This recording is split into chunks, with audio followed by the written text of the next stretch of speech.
Hello my dear friends, you're on the Military Summary channel, and this video we're going to discuss the most important events that took place during the previous 12 hours. We have a lots of very interesting updates, so let's start. And first we're going to talk about the Kursk direction, where according to information we have, the Russians launched a full-scale fast lightning counterattack, and as a result of this counterattack, the Russians managed to establish complete control over a significant number of villages. And this is very important. And another important thing that you need to know is that the Russians launched this fast lightning counterattack not in the morning of the 11th of September. The Russians launched this attack not in the evening of the 10th of September. According to information we have, according to pro-Russian sources, this attack the Russians launched 3 days ago. And currently in the morning of the 11th of September and in the evening of the 10th of September, we start receiving updates on all these updates are just the results and the consequences of Russian fast lightning attack that began 3 days ago. And this is very important because, as you can see, the information we are receiving from pro-Russian sources, which means that the Russians did manage to achieve significant results, and we see almost nothing from pro-Ukrainian sources, just some updates from different brigades, from different official channels of different brigades of the armed forces of Ukraine, where they're saying that the situation in the Kursk direction is critical. Now let's talk about this 3 days offensive operation, and there are a lot of very interesting updates. First of all, the sources are saying that the Russians, as a result of attack, restored control over the village by the name of Гордеевка, Викторовка, Внезапная, Бяхова, Апанасовка, Вишневка, Komarovka, Krasnooktyabrska, and the most important, over the village by the name of Snagast, which is the biggest village in this direction. But nobody tells for sure how exactly the Russians managed to, let's say, complete this offensive. And lots of people were saying, a lot of military experts were saying that the Russians were attacking from the west in the eastern direction. So according to some sources, these roads these arrows that I'm adding on map is approximately the way how the Russians were attacking the Ukrainian positions. But this is not correct, because the Russians began this offensive operation from the village of Korenyevo. So the Russians were attacking from the north in the southern direction. So something like this. The Russians entered the village of Snagast. The Russians, by this attack, managed to cut the main supply road, and basically the Russians managed to create a cauldron for the Ukrainians who were located in the village of Krasnooktyabrska, Vishnevka, Komarovka, Apанасовка.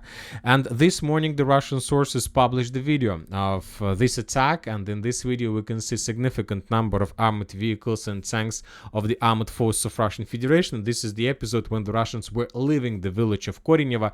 We can find these tree lines.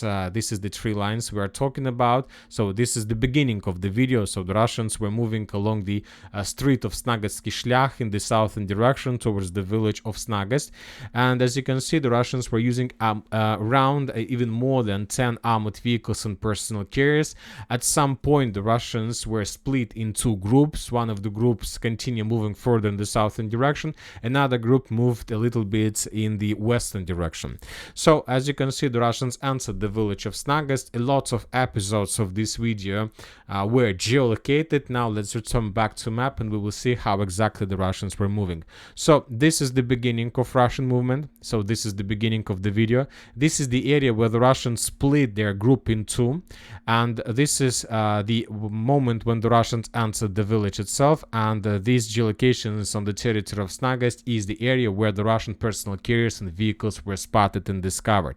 So the Russians entered. As you can see, according to the video, the Russians haven't crossed the river of Snagast, so that's why we have some doubts whether the Russians moved further in the southern direction. But we have reports from different mappers and from different military experts that the Russians launched full-scale offensive operation in this part as well. So as you can see, the Russians, according to different sources, managed to capture significant number of villages, but telling the truth, the Russians haven't captured most of these villages as a result of first attack. The Russians created several cauldrons in this direction, and this is the first cauldron that was created by the Russians between the villages of Komarovka, Vishnevka, Snagast, and Krasnooktyabrsk. We don't know for sure the exact number of Ukrainians Ukrainians that were encircled in this area, but obviously probably 200-300 of soldiers were encircled. Furthermore, additional forces of armored forces of Ukraine were were encircled in mini cauldrons along the line between the village of Gardievka, Viktorovka, and Snagost itself. So several groups were split and captured and encircled by the Russians. And during the evening of the 10th of September and the morning of the 11th of September, we also received significant number of videos of how the Russians were moving a lot of Ukrainian prisoners of war who basically decided to surrender when they realized that they were encircled by the Russians. So this is very important of a counteroffensive, fast lightning counteroffensive operation. Of course, now we have questions: what are the next Russian steps? And this is very important question, probably the most important question of the direction, because I can't tell you for sure that the Russians are planning to continue moving further in the eastern direction with the purpose to cut this foothold completely. The thing is that there are a lot of questions about the operation. For example, some pro-Russian sources continue reporting that the Russians are moving further and that the first Russian squads entered the village of Obuchovka. This is basically the results of first 3 days of clashes. But as for the current situation, don't forget that during the previous few weeks we were talking a lot about Ukrainian, let's say, plans to take under control the Surjansky region and to take under control Gluchovskoy region. So the territory between the city of Tyotkina and the city of Snagost. And as we can see, either something changed or maybe we don't know something, and let's try to discuss and to understand what kind of information we are missing, and let's try to understand what exactly the Russians are planning to make in the future. First of all these Russian counterattack in Sudzha direction completely connected with the long-range missiles that the Western countries are planning and promising Ukraine to provide, and to authorize Ukraine to use this weapon the deep inside of the territory of Russia. And telling the truth, there is just one reason why the Ukrainians stopped their offensive operation in the Kursk direction on these lines, is that the Western countries in the past didn't authorize Ukraine to use the, let's say, long-range weapon deep inside of Russia. So it was impossible for the Ukrainians to continue moving further without this authorization. And we know that during the next few days, more precisely from the 14th till 16th of September, the Western countries and the United States of America were planning to authorize Ukraine to use this weapon. So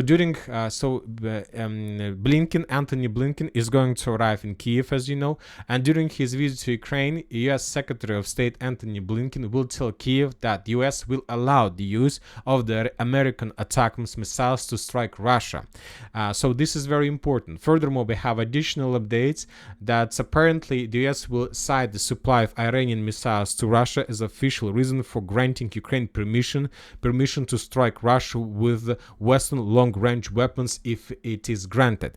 So as you can see, the Ukrainians were about to receive the authorization to attack deep inside of Russia, and that means that the Ukrainians were about to begin the second stage of the full-scale offensive operation deep inside of the territory of Russia. And the Russians know this for sure, and they realize that Ukrainians are going to do this.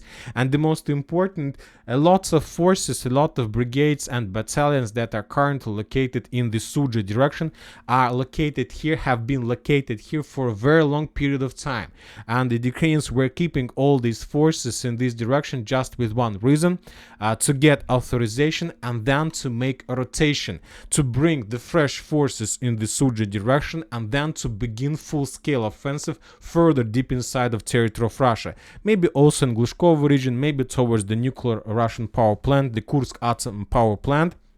And the Russians knew this everything. So that's why this attack that the Russians have been conducting for the previous 3 days, is not just an attempt to cut these Ukrainian results of Sudzha offensive operation from the Ukrainian side, but also this is an attempt to break the Ukrainian plans to begin the next stage of the full-scale offensive operation in the Kursk direction. So this is also an option, and this is also the thing that might happening right now these days. Of course, let's wait for additional updates. Let's wait for the next Ukrainian steps, what the Ukrainians are planning to do with this situation, because if the Ukrainians are not able to stabilize the Russian breakthrough, most likely the Ukrainians might be encircled by the Russians and might be forced to fall back from the territory of the Kursk region. Let's wait, and obviously we're going to receive answers to this question. Now let's move further, and now let's go to the Pokrovsk in the South Donetsk direction, where the Russians continue their offensive operation. We continue receiving geolocations and updates from the village of Vadiane. The Ukrainians began publishing a lot of updates of how they were after withdrawing the Russians in the territory, and this video is another confirmation that the Russians managed to establish complete control over this village. Now let's move to Konstantinovka. According to different mappers, the Russians managed to improve their positions further in the western direction and to take under control additional 3 lines and additional few square kilometers. Furthermore, according to unconfirmed reports, the Russians managed to improve their positions significantly between the village of Vadiane and the village of Katerinovka from the south. So these fields were captured by the Russians probably 3 or 4 days ago, and most likely during the next few days we're going to receive final confirmation of this progress. Now let's move further and let's talk about the Ukraine's direction. The Russians, as you can see, according to different mappers, managed to semi-encircle the city of Ukrainsk from the north, and they managed to semi-encircle this city from the south. Furthermore, according to different reports, the Russians entered the city from 3 directions already and managed to improve their positions. What we have some video that was published by Ukrainians. In this video we can see the civilians who were hiding in some building, and the civilians were talking to each other, and they were saying that they managed to spot and they managed to discover the movement of the Russian forces somewhere in this area. Of course, this is not like 100% sure evidence that the Russians managed to reach this line, but obviously this is very interesting. So this is the current configuration of the line of combat contact in Ukrainsk that was confirmed by different mappers, and as you can see, the Russians already control around 10% of the city, and as for the supply roads, the Russians managed to establish operational encirclement, and now the Ukrainians are no longer able to supply and support their forces on the territory of the city from any direction, because Russians have FPV drone control and of course fire control. There are very heavy clashes in Mikhailovka, and we have additional videos of how the Russians were FPV droning the Ukrainians on the Russian side already of the village of Mikhailovka, which confirms that Ukrainians most likely managed to cross the railways, and the Ukrainians began forcing the Russians to fall back from this part of the village. And in this video we can see another Ukrainian tank that was destroyed as a result of Russian artillery strike or FPV drone. So as you can see, this is the main concentration of both Russian and Ukrainian losses. Now let's move further. We have additional updates from the village of Grodovka. Today, some Russian reliable sources reported that the village of Grodovka was completely captured by the Russians. If this information is correct, then most likely the Ministry of Defense of Russian Federation will provide us additional update about the progress during the upcoming Ministry of Defense report. So, and that's it for the short video. Military Summary channel reminds we condemn any violence in the world. Thank you for watching. Subscribe to my channel, put your likes to my Patreon, and have a good day. Bye bye.